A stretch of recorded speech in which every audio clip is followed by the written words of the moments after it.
Ground is a term used to indicate connecting a component to the vehicle frame or chassis. Current flows from the positive terminal of the battery through a controlling device such as a switch, then through the component. The return path is through the vehicle chassis or frame to complete the circuit and allow the component to operate. Using the vehicle frame in this way simplifies the circuit wiring.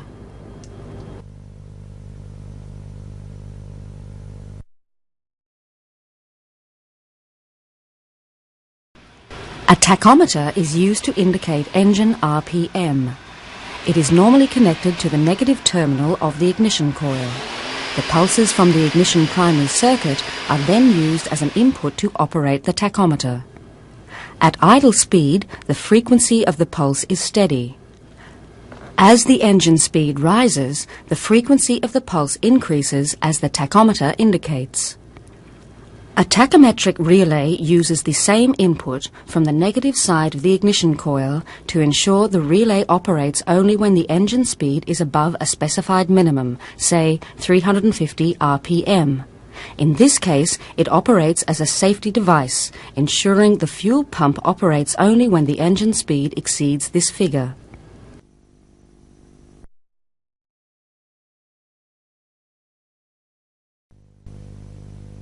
The term stoichiometric ratio describes the chemically correct air-fuel ratio necessary to achieve complete combustion of the fuel. It is represented by the Greek letter lambda. The value of the ratio is 14.7 parts of air to 1 part of fuel.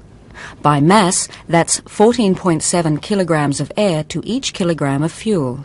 So if lambda equals 1, the air-fuel mixture is at the stoichiometric ratio of 14.7 to 1.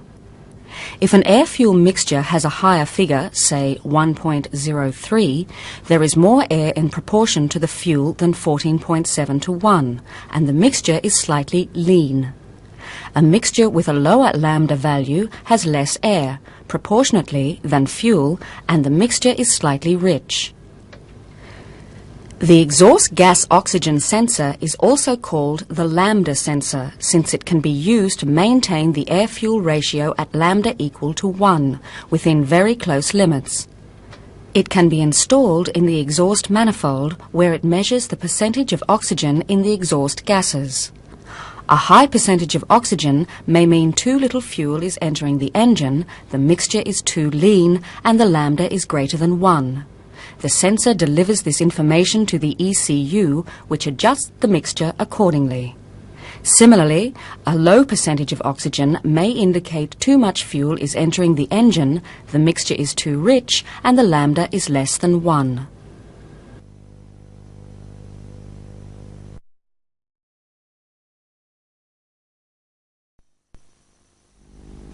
A potentiometer is a mechanically variable resistor which, in EFI applications, is normally a film type. It can be linear or circular in construction and has 3 electrical connecting points. 2 are at the ends of the resistor and the third is attached to a center sliding contact, arranged to move across the resistor. A reference voltage is applied to the resistor so that a steady current flows through it. As the center sliding contact moves across the resistor, it measures the voltage at the point it is in contact with, and provides a reference voltage for that position. In automotive applications, the circular form is commonly used as a throttle position sensor, with the center contact attached to the throttle plate. The throttle plate position can then be monitored by the control unit.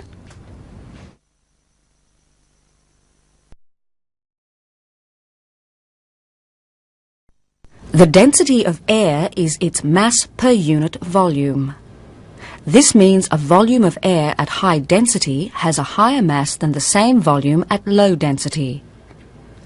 And if there is a larger mass of air, it will contain proportionally more oxygen. The density of air in the atmosphere changes at different temperatures and altitudes. That means the air that enters an engine at different locations could have very different amounts of oxygen. The amount of oxygen in air directly affects how well it supports combustion, so it can be important in determining an air-fuel ratio for an engine.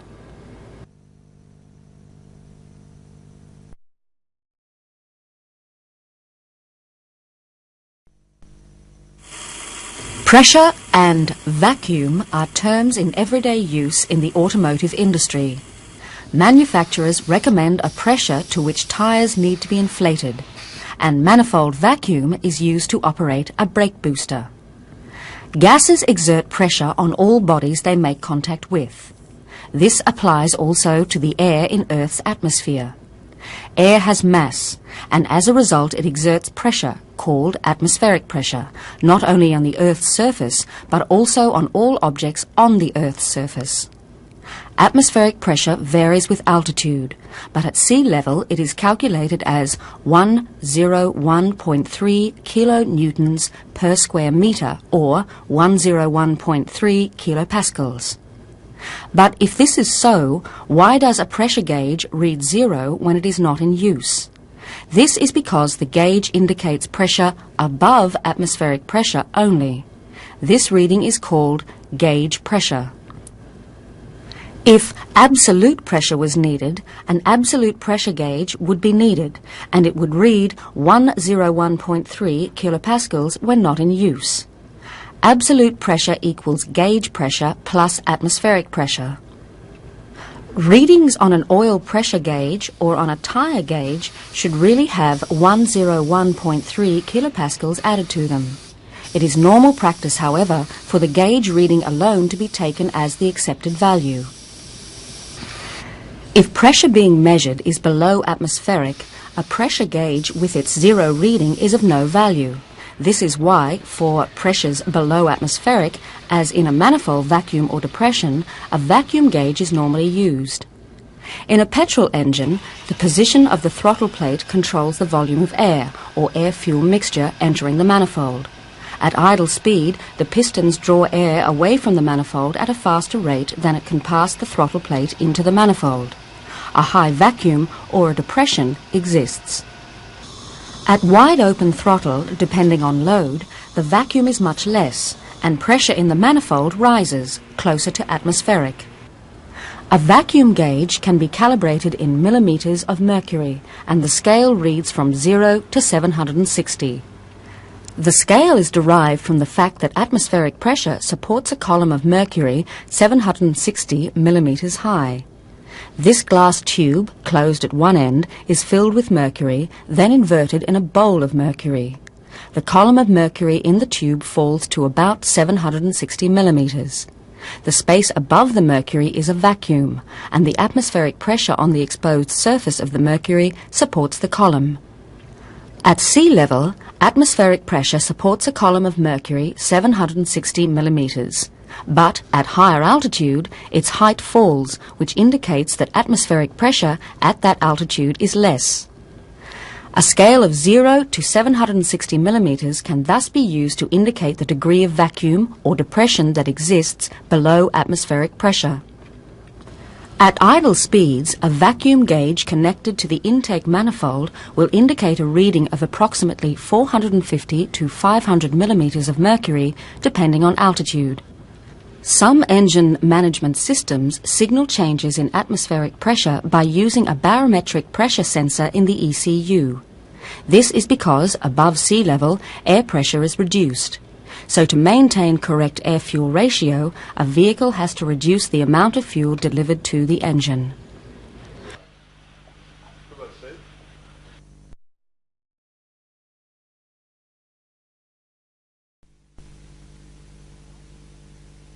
Volumetric efficiency compares the volume of air entering a cylinder during intake to the internal volume of the cylinder when the piston is at bottom dead center. It is usually expressed as a percentage. In a naturally aspirated engine, one without forced induction, volumetric efficiency can never be 100%. This is because of the resistance to the airflow that occurs at the carburetor, manifold, and the intake valve. With forced induction, the incoming air is compressed so that a greater volume and mass of air is forced into the cylinder during the intake stroke. That takes the volumetric efficiency to above 100%.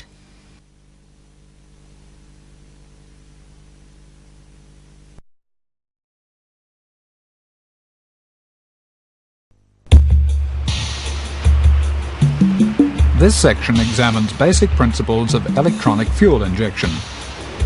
Because of the need to comply with exhaust emission regulations, the modern petrol engine requires a fuel system of extreme accuracy and long-term reliability. A correctly matched air-fuel ratio must be available at all times and under all conditions. This is satisfactorily achieved by electronic fuel injection. EFI is a pressurized indirect injection system that uses solenoid-operated injectors with a fixed orifice. When they're energized, fuel passes through the injector body. This arrangement is called a multi-point system. One injector is located in each intake manifold runner or pipe adjacent to each cylinder. An electronic control unit, or ECU, opens the injectors by pulsing their electrical current. They spray fuel into each intake port directly in front of each intake valve. Fuel leaving the nozzle is atomized, and it mixes with the air also entering the system to form a combustible mixture. Fuel pressure is kept at a constant value above manifold pressure, so that the amount of fuel injected is determined only by the length of time the injector is held open by the ECU. This is called the pulse width of the injector. The triggering signal to operate the injectors can be supplied from the ignition system or from crank angle sensors on the crankshaft or the camshaft. Engine fuel requirements change according to engine speed, load, and temperature, so the ECU needs information on these changes. Sensors measure these variables, then relay the information to the ECU in the form of electrical signals. The ECU then calculates the duration of pulses necessary to provide the fuel required.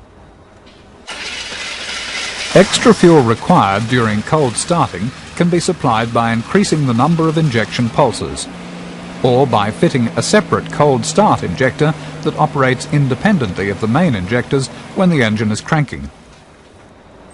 The throttle body injection system, also called a central fuel injection system, has a single injector, or in some cases 2 injectors, mounted in a carburetor-like throttle body.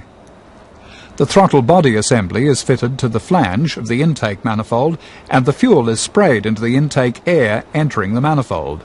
The air-fuel mixture is then carried through the manifold into the engine. Fuel pressure is maintained at a constant value, and an ECU pulses the injector or injectors.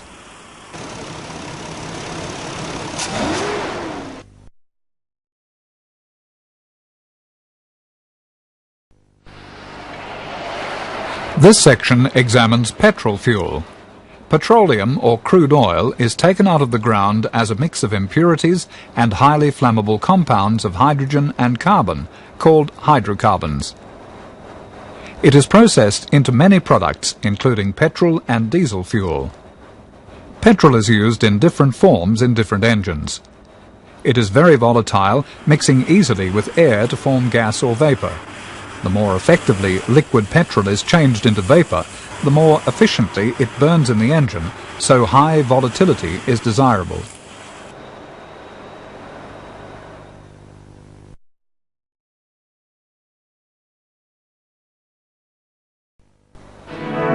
How petrol burns must be controlled. If it burns too quickly, it can cause detonation, sometimes called ping or knock. So special additives are used to slow down the rate of combustion. Octane rating is a measure of how well a petrol resists detonation. The higher the rating, the less likely it is that detonation will occur. Higher operating pressures in the combustion chamber can also cause abnormal combustion. A lead-based anti-knock additive used in leaded petrol can allow these higher pressures without loss of performance. Lead additives are also lubricants.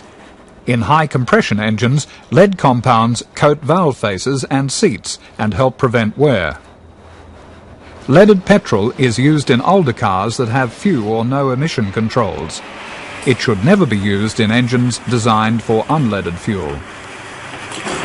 Governments now limit levels of lead in petrol, and unleaded petrol is replacing leaded petrol. So-called unleaded petrol may contain small amounts of lead, but maximum levels are tightly controlled. For petrol to burn properly, it must be mixed with the right amount of air.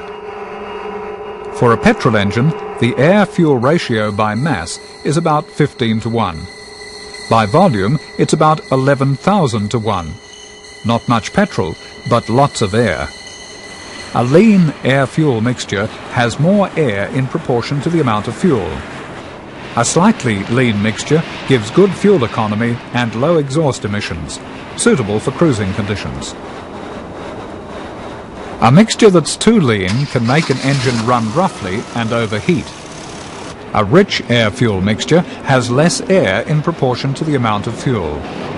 A slightly rich mixture can produce more power at lower temperatures, but the extra fuel it uses steps up fuel consumption and emissions. A too rich mixture fouls spark plugs and causes incomplete burning, and that reduces power. In normal combustion, the spark plug ignites the mixture and a small ball of flame forms around the tip of the plug. The piston compresses the mixture, the flame spreads faster and moves evenly to halfway through the mixture. The piston reaches top dead center. The flame picks up more speed, then shoots out to consume the rest of the mixture. Combustion ends with the piston a short way down the cylinder. Detonation is a violent collision of flame fronts in the cylinder caused by uncontrolled combustion. It occurs after the spark plug has fired. The sudden rise in pressure can cause a knocking sound. Sustained detonations can lift temperatures enough to cause pre-ignition, also called auto-ignition. Pre-ignition occurs before normal combustion, when something in the combustion chamber heats up enough to ignite the mixture before the spark plug fires. A mixture may also ignite simply because it is unstable under the higher heat and pressure. Detonation and pre-ignition can cause severe damage and must be avoided. Engine management systems use knock sensors to detect detonation, and they retard ignition to stop it.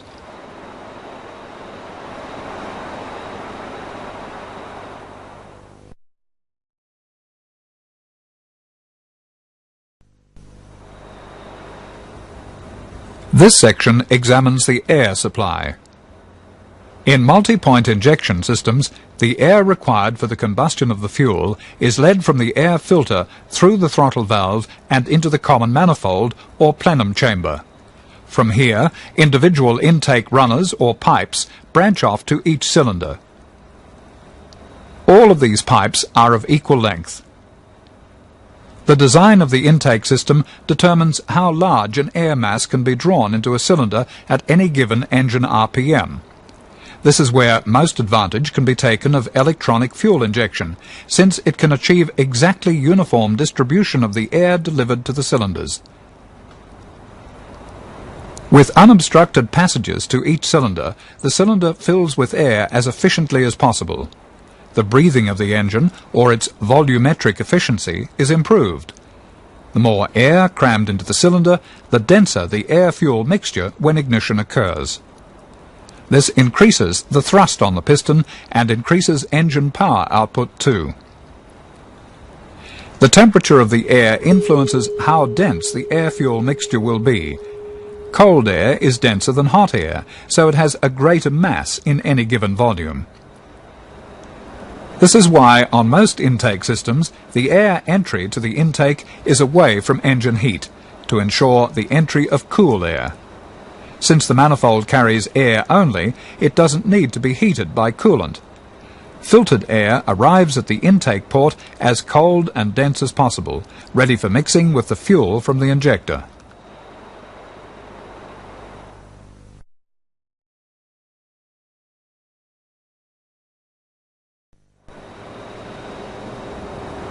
The amount of air entering the engine must be measured, so that the amount of fuel injected into it forms a mixture to suit the engine operating conditions at that time. The volume of air entering the engine varies according to the position of the accelerator pedal and the engine speed and load. Changes in volume are reflected in changes in manifold pressure between the throttle plate and the intake ports.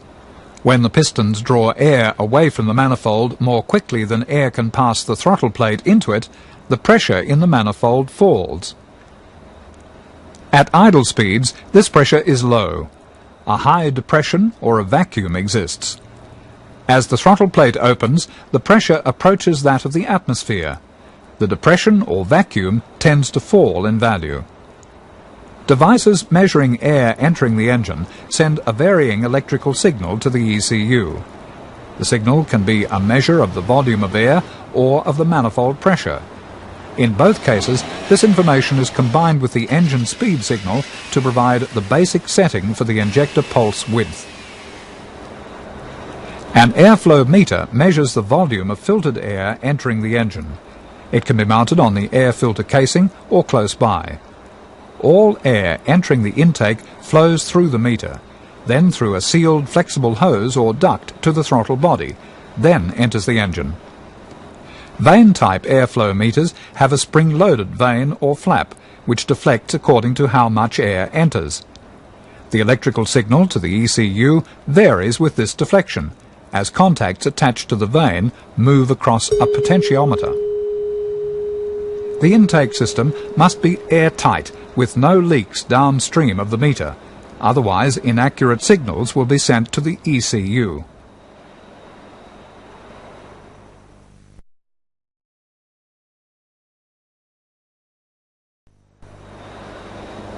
Manifold pressure sensors measure pressure in the manifold. One common type has a small connecting hose from the manifold to a sealed diaphragm within the sensor. Changing manifold pressure alters the position of the diaphragm and the pressure it exerts on a sensing resistor. This provides an electrical signal relative to the manifold pressure, which is sent to the control unit. Other devices can also be used to provide the air measurement, but all result in an electrical signal to the control unit.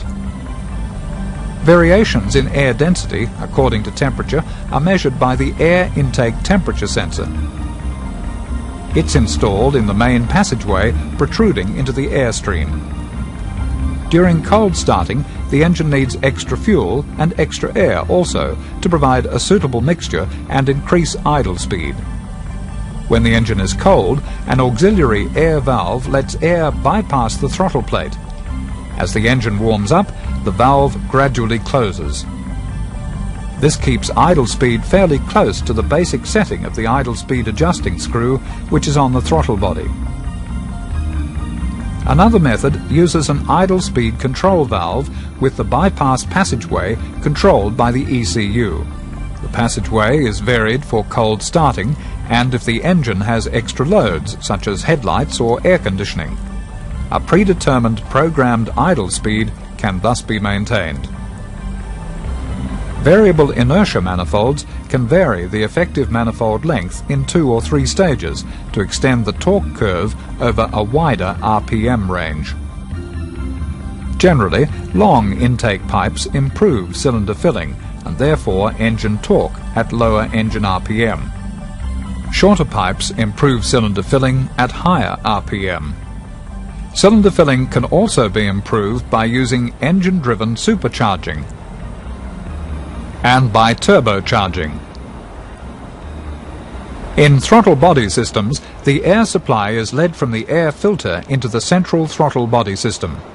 Here the air mixes with the fuel from the injector or injectors, and the mixture is carried through the manifold pipes into the cylinders. Manifold design, however, is usually a compromise in order to keep the mixture vaporized. Heating the manifold by engine coolant is necessary, and the pipes tend to be smaller in cross-sectional area. This tends to limit the advantages of EFI compared to a carbureted system, but useful gains can still be achieved in power and in reduced emissions. As in a multi-point system, air entering the engine must be measured. This, together with the engine speed signal, provides the ECU with the basic information needed to determine the pulse width of the injector.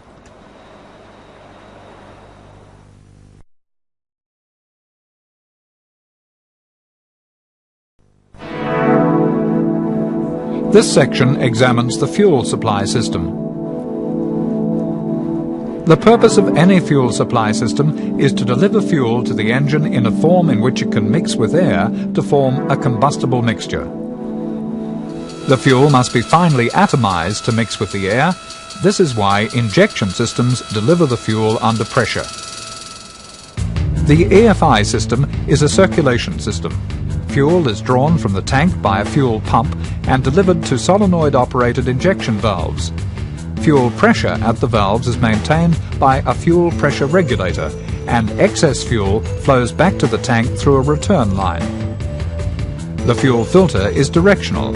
It is fitted between the pump and injection valves to stop contaminants reaching other parts of the system. The fuel pump can be mounted externally on the chassis frame or submerged in the fuel in the tank.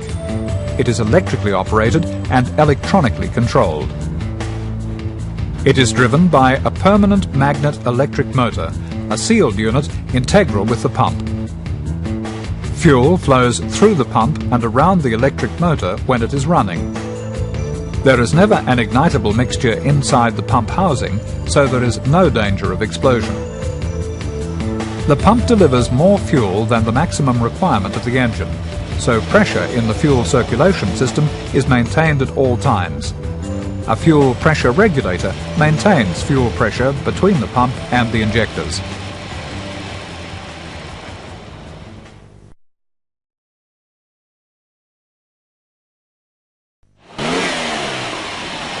In multi-point injection systems, the fuel pressure regulator has an inlet connection from the fuel rail and an outlet that lets fuel return to the tank.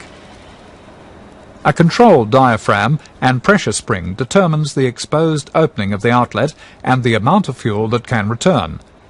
So the strength of the pressure spring determines fuel pressure in the fuel rail and keeps it at a fixed value. However, the pressure in the intake manifold varies considerably with changes in engine speed and with load, so the pressure drop across the injector must also be taken into account.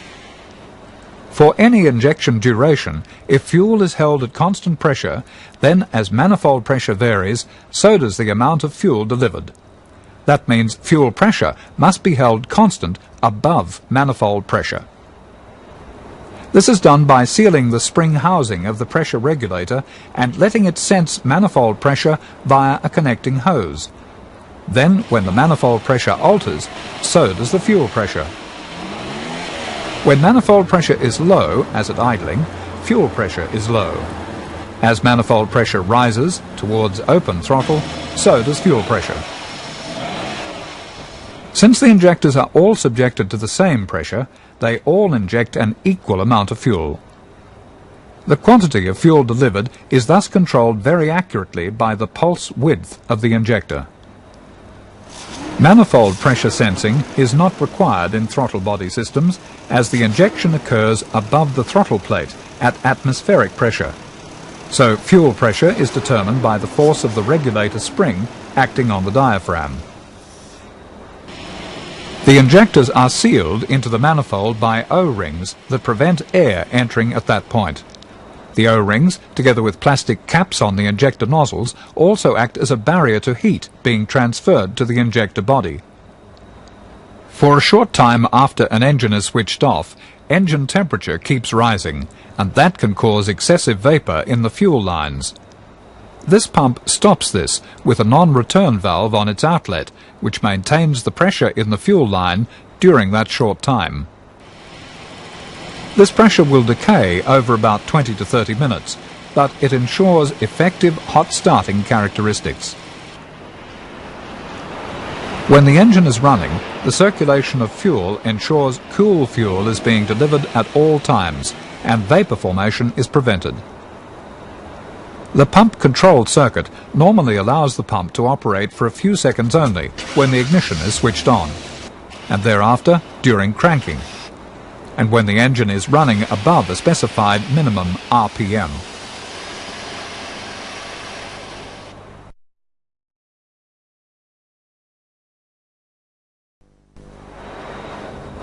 This section examines electrical functions in EFI. In the electrical system, detecting elements sense engine operating conditions and relay this information in the form of electrical signals to the Electronic Control Unit, or ECU. The ECU is a small computer, programmed with the operating characteristics of each individual application. This information is stored in its memory. The control unit processes input signals to determine the amount of fuel required by the engine at that instant. It then grounds the injection valve circuit to open the solenoid-operated injection valves. The length of time injectors stay open in milliseconds determines how much fuel is injected. A basic EFI system needs input signals on ignition switch operation, engine cranking, the amount of air entering the engine coolant temperature, throttle position and engine speed, and battery voltage. The varying data received from all of these inputs allows the ECU to arrive at its injection setting.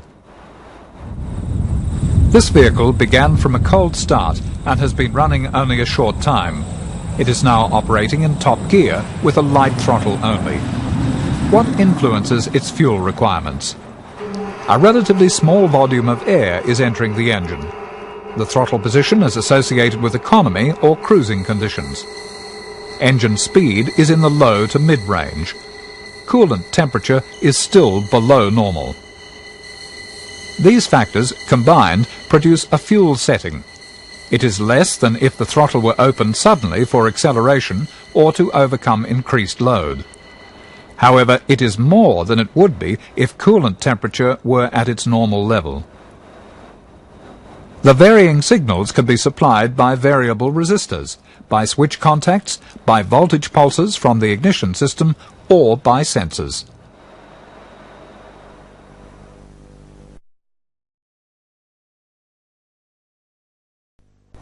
An airflow meter varies its signal by the deflection of a vane as air enters the engine. Deflecting the vane moves contacts across a potentiometer to signal its position and thus the amount of air entering the system. The temperature sensor uses material with a negative temperature coefficient of resistance. Its resistance is high when it's cold, but it falls as its temperature rises. It's called a thermistor. This is the opposite of a normal resistor, which increases its resistance as temperature rises. The coolant temperature sensor is immersed in coolant in the cylinder head. The air temperature sensor is in the air intake at the airflow meter or in the manifold. Throttle position can be signaled by a potentiometer attached to the throttle shaft. It provides a continuous varying signal through the entire range of throttle position. Throttle position can also be signaled by a contact-type switch, but it signals the idle and fully open positions only.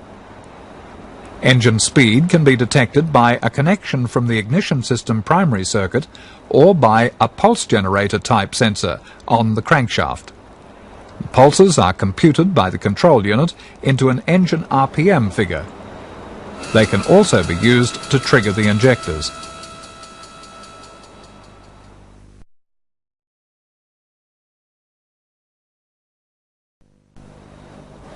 In multi-point injection, the injectors can all be triggered at the same time. This is called simultaneous injection, and the injectors operate twice per cycle. That's once each crankshaft revolution, each time delivering half the fuel for the cycle. In a six-cylinder engine, the injectors are triggered on every third ignition pulse. In throttle body systems, the central injector is normally triggered on every ignition pulse. However, if there are two injectors, alternate triggering may be used. At idling speeds, the frequency may be less to provide finer control. The actual operating time of the injectors depends very much on battery voltage. The response time to lift the injector needle to the fully open position is about 1 millisecond. If battery voltage is low, this response time takes longer and the engine receives less fuel. The ECU can compensate for this delay in opening time by extending the duration of the injection pulse. In more sophisticated engine management systems, the control unit can control additional functions, such as ignition timing, injection modes, idle speed, cooling fans, and fuel pump operation. To do this, however, more inputs are needed. To control ignition timing, some systems replace the distributor with a direct fire ignition system. Between one ignition point and the next, the ECU calculates when the ignition point will occur. It then triggers the ignition accordingly. Ignition can be varied according to load, speed, coolant temperature, cranking speed, and battery voltage. Identifying number one cylinder and the camshaft position allows different injection modes to be used. Sequential injection means injection occurs in the sequence of the firing order. Each injector opens once only in each cycle to deliver the fuel needed. Added load placed on the engine during idle can be compensated for by increasing the passageway of an idle speed control device. This lets more air bypass the throttle plate. This air has been measured by the airflow meter, so extra fuel is metered to maintain the same air-fuel ratio. The extra mixture thus delivered increases engine torque and maintains idle speed.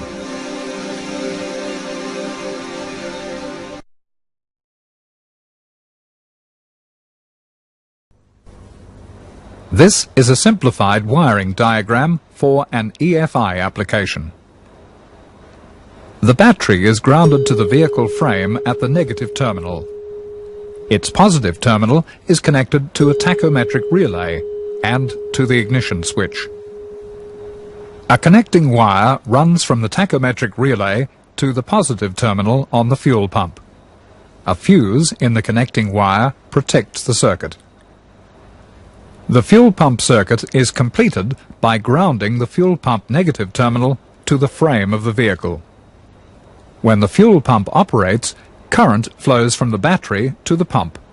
It flows through the pump to rotate the armature and completes the circuit by flowing from the negative terminal through the vehicle frame to the battery negative terminal. Similarly for the other components in this simplified system. Positive connections are made to a number of components from the tachometric relay. The relay only operates when the engine is cranking or running, so no current flows in any connecting wires at other times.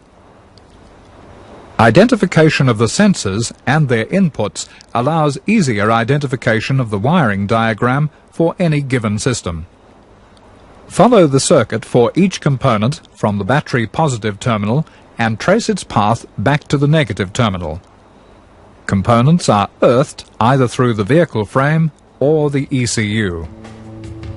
The other EFI discs in this series examine in more detail some more sophisticated engine management systems and the operation of their components. You should view these other discs. Then investigate these more complex systems for yourself.